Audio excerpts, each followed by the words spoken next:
At ayun na nga mga kabudget meal at magandang umaga sa inyong lahat. At nandito tayo ngayon sa Baguio City at titingnan natin tong tinutuluyan namin. Let's go!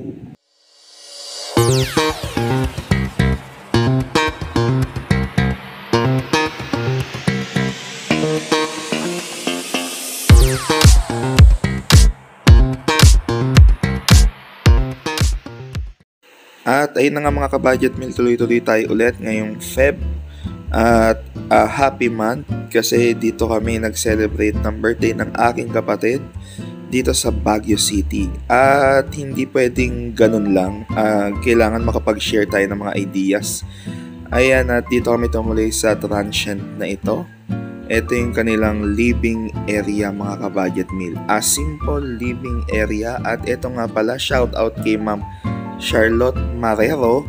At dito po ay 350 pesos per head mga kabudget meal. 350 pesos, which is mura na yun mga kabudget meal sa gantong kaluwag na bahay o transient na matutuluyan natin, na may kitchen at meron syempreng table. Ganito yung pinaka kitchen nila. Ayan. At meron siyang dalawang bathroom. Yung isa ay may toilet bowl, yung isa ay wala. Pero doon sa may toilet bowl, meron din shower.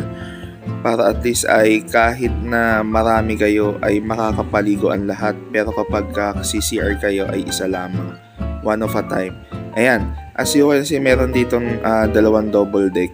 Kaya ano kaya yung topic natin, hindi lang bahay. Bahay ideas. Ito rin po ay para makapagbigay din ng ideas sa mga taong gusto ring magpa-bed space. Ayan, gantong kalaking bed space ay okay. Gantong klaseng mga bed ay okay. Gantong klaseng design na bed ay okay din mga ka-budget meal. Okay? At ang ginamit nga nila dito ay sliding. Siyempre yung sliding door, hindi yan nakakapag sakop ng space sa ating kwarto. So meron silang dong space pa sa labas bilang terrace pahingahan. Okay? At balikan natin ulit dito mga ka-budget meal para makita natin ulit ng maluwag. Ayan, simpleng-simple lang. Meron nga pala dito ng TV, libre yan gamitin. Meron ding wifi. Ayan, kung gusto nyo lang na mag-rent dito ay i-PM nyo lang siya through Facebook. At ito nga pala yung second room, which is the master's bedroom. Kapag kagising natin tuwing umaga, itong bubungan sa atin. Hindi yung towel yung view mga ka-budget meal. Tara, puntahan natin. At meron silang terrace dito, ayan. Okay. At hindi pa siya umabot ng 1 meter mga ka-budget meal. Siguro mga around 0.75 meters yung pinaka-terrace space, yung pinakalapad. At ito na yung bubungad sa atin. Napakaraming pine tree. Ganda talaga dito sa Baguio mga ka-budget meal. Kaya lang ang mahal ng property. Napakamahal. At nag-check ako sa Facebook, talagang million siya. Yung iba maliit lang pero 5.3 million. Diba? Ewan ko kung kaya, pero alam ko kaya naman ng Pinoy kung meron talagang budget, diba? Why not? Okay? At ang ginamit ulit dito ay sliding door pa rin. Okay, at etong bahay na ito ay, kung di ako nagkakamali, nasa 50 square meter. Kaya nga po, kung meron kayong 50 square meter na bahay ay pwede nyong ipagawang ganito. Pero ito ay tatlong palapag, 50 times 3 to. So ito ay 150 square meter kasi tatlong palapag. At meron ka ng ganitong klaseng business. At kung hindi ako nagkakamali, yung may-ari nito nakatira sa pinakababa. Ayan. Tapos ito yung pinakakalan, provided din nila yan. Meron ding mga kaldero, provided nila yan. At syempre provided din ang napakagandang view. Habang naguhugas ka ng pinggan, talagang sisipagin ka maghugas ng pinggan. Actually, sa lahat ng vlog natin mga ka-budget meal, ay lahat halos ng ating kitchen, yung dun sa bandang lababo, ay meron talagang view para hindi ka tatamarin. At check naman natin dito sa labas. Ayan, meron silang upuan dito. Pwede kayong mag-bonding with your friends dito sa labas, lalo na kapag kagabi at damahin yung lamig ng Baguio. At yun nga, paano ba natin makikita ka-budget meal kung paano makakakyat hanggang third floor. Ayan, so ngayon dito naglagay sila sa gilid.